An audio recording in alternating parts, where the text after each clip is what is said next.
Hello दोस्तों, नमस्कार। Study point में आपका स्वागत है। जैसे कि आप स्क्रीन पर देख रहे हैं, आज हम लोग पढ़ेंगे महाराष्ट्र के बारे में। महाराष्ट्र से संबंधित जितना भी स्टैटिक जीके बन सकता है, महाराष्ट्र में कौन सा बंदरगाह है, कौन सा शहर किस नदी के किनारे बसा है, किस शहर का मतलब कि भौगोलिक नाम क्या है, महाराष्ट्र से संबंधित जितना भी स्टैटिक जीके हमारे एग्जाम में बनता है, उन सभी बातों को हम लोग कवर करेंगे। तो आप मेरे वीडियो के साथ बने रहिए। जैसे कि देखिए, हर चीज़ को हम लोग मैप और इमेज के माध्यम से देखेंगे ताकि हमें हर चीज़ याद हो जाए।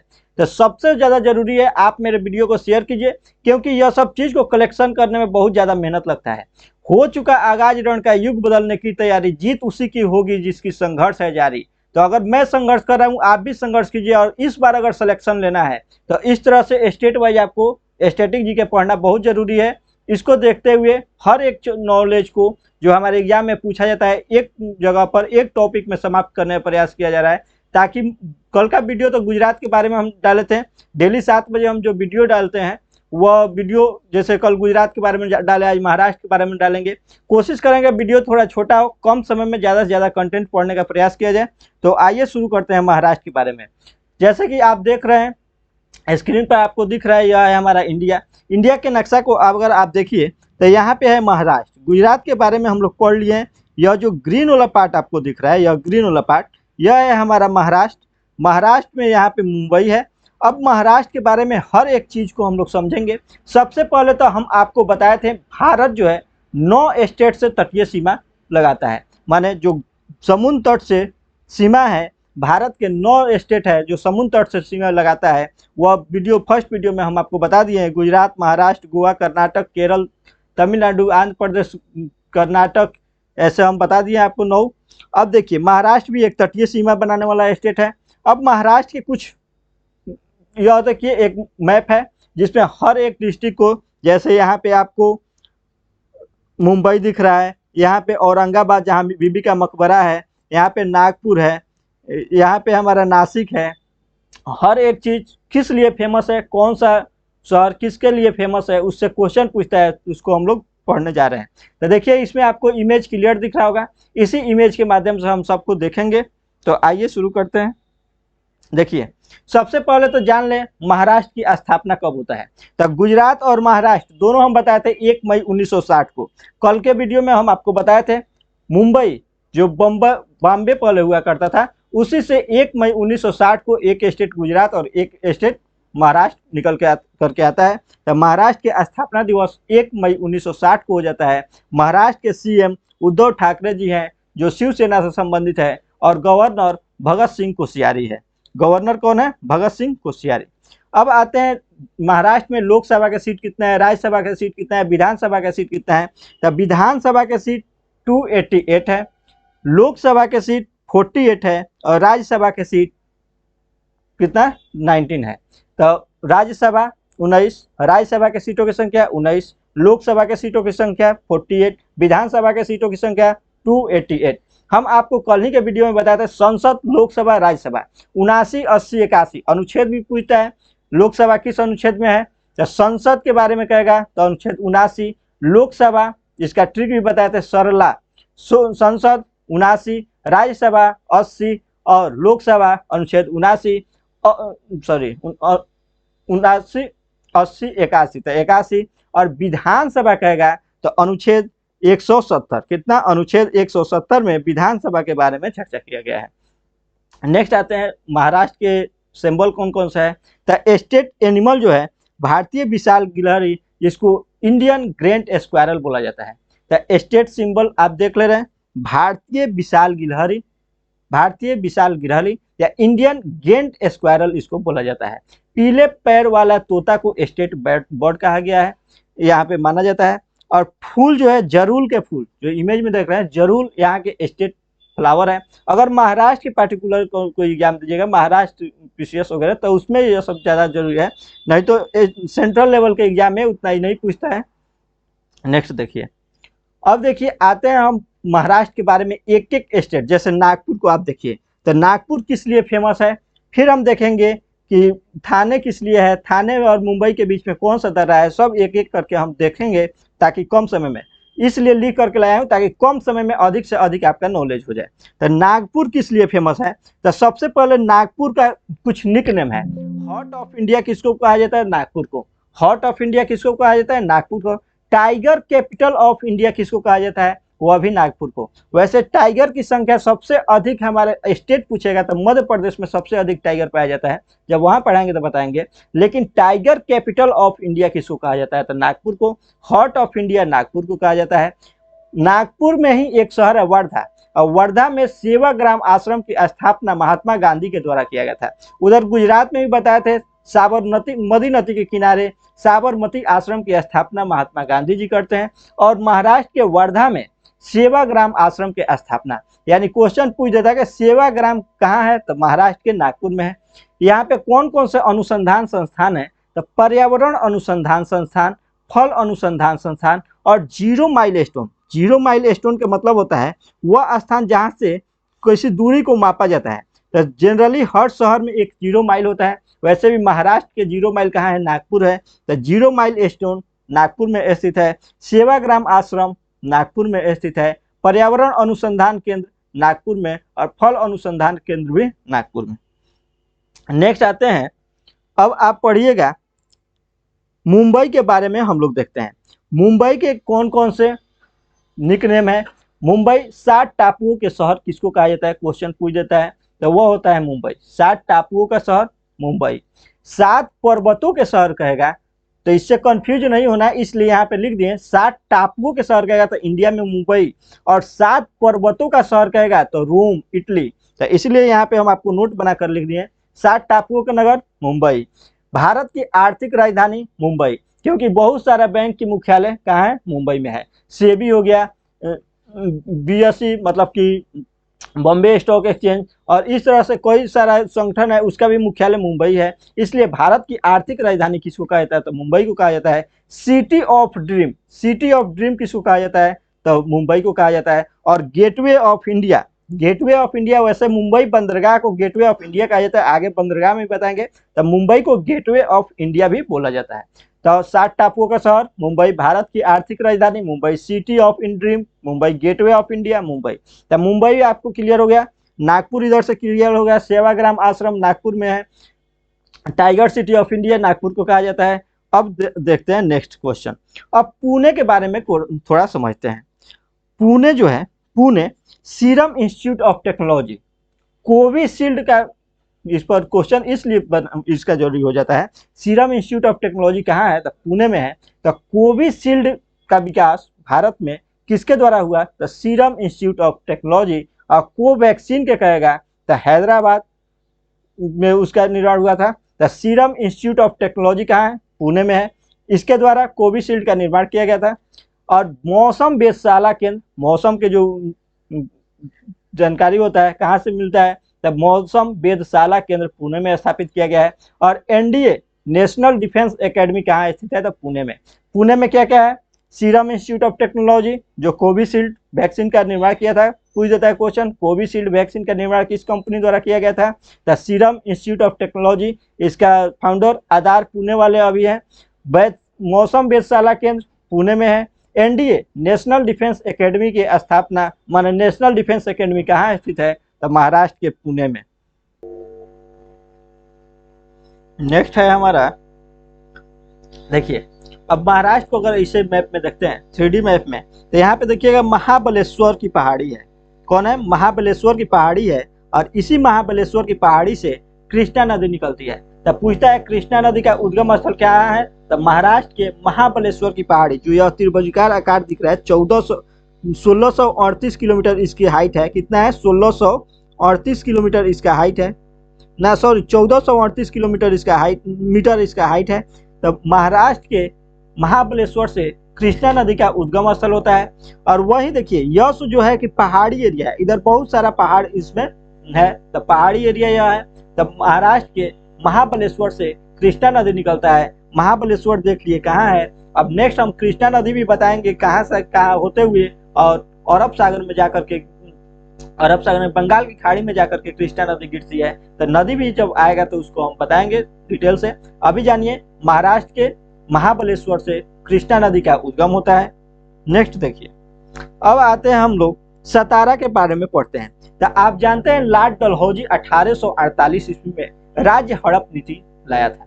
1848 में राज्य लॉर्ड डलहौजी के द्वारा राज्य हड़प नीति लाया जाता है और सबसे पहले सतारा को ही राज्य हड़प नीति के तहत अपनाया गया, ब्रिटिश शासन में मिला लिया गया। तो सतारा सबसे पहला वह जगह है जिसको लॉर्ड डलहौजी के द्वारा राज्य हड़प नीति में मिलाया गया। क्वेश्चन पूछ देता है राज्य हड़प नीति किसके द्वारा लाया गया था, तो लॉर्ड डलहौजी के द्वारा लाया गया था। कब लाया गया था, तो 1848 में लाया गया था। डलहौजी को आधुनिक भारत का जनक भी कहा जाता है। तो डलहौजी के बारे में 2-3 पॉइंट हो गया। सबसे पहले ट्रेन कहा गया था 1853 ईस्वी में, डलहौजी के काल में ही चला था। कहां से कहां से तक, तो मुंबई से थाने के बीच में, थाने यहाँ पे है और मुंबई यहाँ पे है। तो मुंबई से थाने के बीच में सबसे पहले जो है कि ट्रेन 1853 ईस्वी में यहीं पे चला था। तो यह भी बात क्लियर हो गया। तो सतारा के बारे में आप जान गए। सतारा राज्य हड़प नीति के तहत सबसे पहले ब्रिटिश साम्राज्य में लाया गया था। सतारा 1848 में राज्य डलहौजी के द्वारा राज्य हड़प नीति लाया गया था। तो यह सब बात आपको क्लियर हो गया।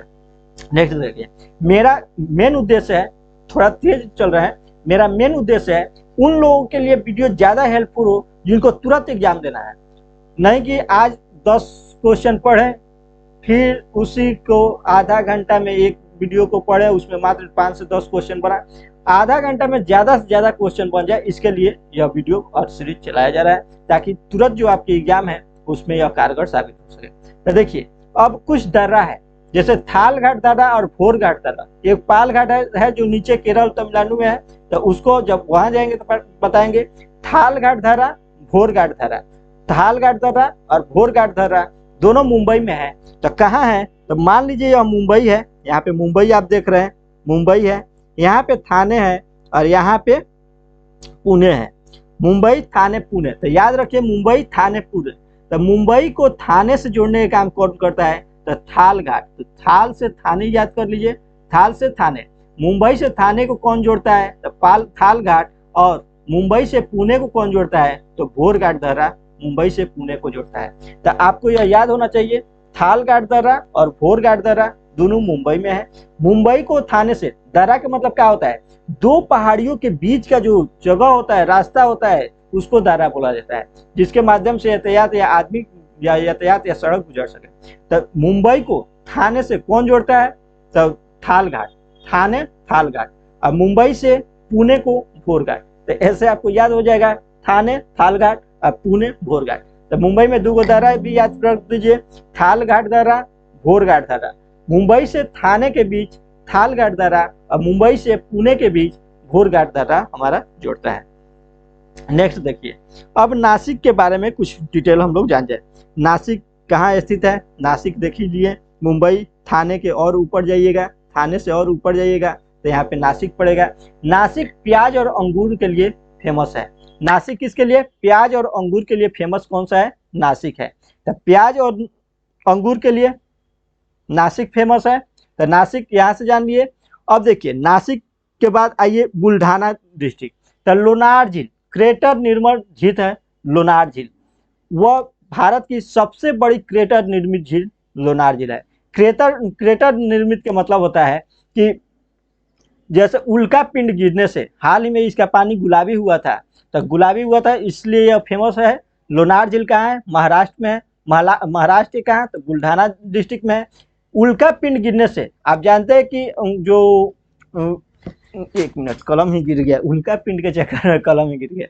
उल्का पिंड, हमारे ब्रह्मांड में बहुत सारे क्षुद्र ग्रह भ्रमण करते हैं, उसमें से टकरा करके कुछ क्षुद्र ग्रह जब नीचे गिरता है तो उसी को उल्का पिंड कहा जाता है। उल्का पिंड जैसे कोई भी चीज जब गिरेगा तो गड्ढा करेगा ही। और झील हम आपको कल के ही वीडियो में बताए थे, गड्ढा को ही बड़ा रूप झील, यानी वह गड्ढा जिसमें बहुत सारा पानी एक साथ जमा होता है। वह वर्षा का भी पानी हो सकता है, समुद्र का भी पानी हो सकता है, लेकिन लोनार झील में वर्षा या कृत्रिम रूप से भी झील का निर्माण किया जाता है। तो लोनार झील क्रेटर निर्मित झील है जो महाराष्ट्र के बुल्ढाना जिले में पड़ता है। तो लोनार झील भी जान गए, महाराष्ट्र में है। नासिक प्याज के लिए फेमस है। और एक आप जानिए औरंगाबाद। औरंगाबाद से रिलेटेड क्या क्या है, 3 पॉइंट इससे आपको क्लियर हो रहा है। औरंगाबाद में देखिए बीबी का मकबरा औरंगाबाद है। बीबी के मकबरा को ताजमहल का भद्दी नकल बोला जाता है। देखिए सबसे पहले एक कहानी से इसको याद कीजिएगा तो याद हो जाएगा। शाहजहां का पुत्र औरंगजेब। शाहजहां के पुत्र कौन है? औरंगजेब। शाहजहां अपने बीबी के लिए कौन सा मकबरा बनवाया, मतलब कि कौन सा तो ताजमहल बनवाए थे मुमताज के लिए। शाहजहां मुमताज के लिए ताजमहल बनवाए, तो उनके पुत्र जब हुए औरंगजेब, तो वह भी कहे हम भी अपने बीबी के लिए कुछ बनवा देते हैं। तो वह अपने बीबी के लिए ताजमहल का ही भद्दी नकल, ताजमहल का भद्दी नकल कहा जाता है, बीबी का मकबरा जो औरंगाबाद में उन्होंने बनवाया था। तो ताजमहल का भद्दी नकल कौन है? बीबी का मकबरा है। किसके द्वारा बनवाया गया? औरंगजेब के द्वारा बनवाया गया था। औरंगजेब की पत्नी का नाम क्या था? तो दिलरास बानो बेगम, दिलरास बानो बेगम। नेक्स्ट देखिए, तो 3 पॉइंट क्लियर हो गए। नासिक क्यों फेमस है? बुल्ढाना डिस्ट्रिक्ट में लोनार झील है, क्रेटर निर्मित झील है, और जो है कि यहाँ पे औरंगाबाद, और औरंगाबाद में हमारा बीबी का मकबरा है, मतलब हमारा बीबी का नहीं, शाहजहां औरंगजेब का बीबी का मकबरा है। इसको ताजमहल का भद्दी नकल बोला जाता है। नेक्स्ट देखिए, कौन कौन से नेशनल पार्क है जो फेमस है, उस नेशनल पार्क के बारे में जानना जरूरी है। तो देखिए 6 गो नेशनल पार्क, आप इसको याद रखिएगा। यह हर एक एग्जाम में नेशनल पार्क पूछता है तो इसी 6 से पूछता है। Chandauli national park, Gugamal national park, Chandauli national park, Gugamal national park, Navegaon national park और पेंच नेशनल पार्क को ध्यान रखिएगा। यह महाराष्ट्र और मध्य प्रदेश के मतलब कि बॉर्डर पर है। कुछ हिस्सा महाराष्ट्र में भी है, कुछ हिस्सा मध्य प्रदेश में है। तो पेंच नेशनल पार्क महाराष्ट्र और मध्य प्रदेश। संजय गांधी, जिसको बोरीबिली नेशनल पार्क भी बोला जाता है, और तडोवा नेशनल पार्क। तो 6 को याद रखिएगा। Chandoli, Chandoli national park, Gugamal national park, Navegaon national park, Pench national park, Sanjay Gandhi national park, Tadoba national park. याद हो गया? फिर ध्यान दीजिएगा, चंदौली, गुगामल, चंदौली, गुगामल, नवेगांव, पेंच, संजय गांधी जिसको बोरीबिली कहा जाता है, और तडोवा। पेंच इसलिए ध्यान रखिएगा क्योंकि महाराष्ट्र और मध्य प्रदेश दोनों में फैला हुआ है। नेक्स्ट आते हैं, नेक्स्ट है देखिए कलसूबाई के चोटी। यहाँ पे आपको दिख रहा होगा जो बहुत मतलब कि छोटा लिखा हुआ है। कलसूबाई यहाँ पे पहाड़ी है, त्रिभुज दिख रहा है, त्रिभुज पहाड़ी को दर्शा रहा है। तो कलसूबाई की पहाड़ी 1646 मीटर ऊंची है, और यह महाराष्ट्र की सबसे ऊंची पहाड़ी है। महाराष्ट्र की सबसे ऊंची पहाड़ी कौन सी है? कलसूबाई की पहाड़ी है। इसलिए कलसूबाई को चोटी को एवरेस्ट ऑफ महाराष्ट्र बोला जाता है। तो यहाँ पे आप देख लिए मुंबई है, मुंबई के ऊपर थाने था, यहाँ पे कलसूबाई की पहाड़ी है। कलसूबाई की पहाड़ी महाराष्ट्र की एवरेस्ट बोला जाता है, क्योंकि महाराष्ट्र की सबसे ऊंची चोटी कौन सी है? तो कलसूबाई की चोटी है। तो यह बात आपको क्लियर हो गया। नेक्स्ट देखिए, बंदरगाह कौन है? तो मुंबई में आपको बताए थे, भारत में टोटल 13 बड़े बंदरगाह है। बंदरगाहों की संख्या वैसे बहुत ज्यादा है, लेकिन बड़े बंदरगाहों की श्रेणी में 13 बंदरगाह को रखा गया है। 6 गो हमारा पश्चिमी भारत, 6 गो पूर्वी भारत, और 1 गो अंडमान निकोबार में। तो 6 गो पूर्वी भारत में हम आपको बता दिए थे। कांडला बंदरगाह गुजरात में है, गुजरात में आपको गुजरात के इमेज दिखाए थे, वहाँ पे कांडला बंदरगाह आपको बताए थे। अब आए मुंबई में, तो मुंबई में 2 गो बड़ा बंदरगाह है। एक तो मुंबई पोर्ट के ही नाम से जाना जाता है। यह भारत का सबसे बड़ा प्राकृतिक बंदरगाह है। यहाँ पे बहुत ज्यादा भीड़ हो जाता था, बहुत ज्यादा व्यस्त होने के कारण एक और बंदरगाह का निर्माण किया गया इसको बोझ को कम करने के लिए। वह बंदरगाह है जवाहरलाल नेहरू पोर्ट, जिसको नवां शवाब बंदरगाह भी बोला जाता है। तो मुंबई बंदरगाह और जीएनपीटी यानी नवां शवाब बंदरगाह कहाँ स्थित है? तो मुंबई में स्थित है। अब देखिए भारत की सबसे बड़ा प्राकृतिक बंदरगाह, ऐसे भी पूछ सकता है, तो मुंबई बंदरगाह। और जवाहरलाल नेहरू पोर्ट जो नवां शवाब है वो किस लिए फेमस है? तो आधुनिक पोर्ट, मॉडर्न पोर्ट है। वहाँ पे आधुनिक कंप्यूटरीकृत का प्रयोग किया गया है। आधुनिक मशीन जितना होता है, तो आधुनिकीकृत मशीन बंदरगाह सबसे ज्यादा कौन है? तो जवाहरलाल नेहरू पोर्ट। ऐसे भी क्वेश्चन पूछ देता है, मुंबई पोर्ट को बोझ को कम करने के लिए किस बंदरगाह का निर्माण किया गया है? तो जवाहरलाल नेहरू पोर्ट का निर्माण किया गया था। और एक और पॉइंट आपको बन जाता है कि भारत का प्रवेश द्वार मुंबई पोर्ट, यानी मुंबई पोर्ट पर ही भारत का प्रवेश द्वार मुंबई को बोला जाता है। तो मुंबई बंदरगाह से ही भारत का प्रवेश द्वार स्टार्ट होता है। तो भारत का प्रवेश द्वार मुंबई पोर्ट को बोला जाता है। और मुंबई पोर्ट सबसे बड़ा प्राकृतिक बंदरगाह है। और जवाहरलाल नेहरू पोर्ट यह मॉडर्न बंदरगाह है, यह आधुनिकीकृत कंप्यूटरों से संचालित होता है। नेक्स्ट देते हैं डांस। कुछ डांस है जिसको आप याद रखिएगा। तो देखिए डांस का वैसे इमेज नहीं लगाए हैं, इसको आप याद रख लीजिएगा। लावनी, क्योंकि वीडियो बहुत ज़्यादा लंबा हो जा रहा था। लावनी, तमाशा, कोली, पोदास और धनगरी गांजा। धनगरी गांजा यह सब इंपॉर्टेंट है। ऐसा बात नहीं है कि आप लावनी तमाशा जानते हैं। कोली बहुत ज़्यादा एसएससी के एग्जाम में पूछा हुआ है। तो कोली डांस, कोली, पोदास भी हमारा इंपॉर्टेंट है। यानी जितना भी इसमें हम कलेक्शन किए हैं, कहीं ना कहीं हमारे एग्जाम में क्वेश्चन पूछा हुआ है। तो सभी बात को आपको ध्यान रखना जरूरी है। तो लावनी, तमाशा, कोली, पोदास और धनगरी गाजा। धनगरी गाजा, तो 6 गो डांस आपको याद रखना है। नेक्स्ट है वर्ल्ड हेरिटेज सिटी साइट कौन कौन सा है गुजरात का। तो सभी का, जैसे कि यहाँ पे तो हम आपको नाम बता दे रहे हैं, सभी को इमेज वाइज आपको हम दिखाना चाहते हैं कि इमेज में उससे रिलेटेड और कौन कौन से फैक्ट हो जाता है उसको। तो सबसे पहले जानिए अजंता की गुफा, एलोरा की गुफा, एलिफेंटा की गुफा, छत्रपति शिवाजी और विक्टोरियल गोथिक और एंड है यहाँ पे एंड आर्ट डेको असेंबल, यह मुंबई में है। तो सभी को हम पहले आपको इमेज दिखाना चाहते हैं। इमेज के माध्यम से इसको देखिए।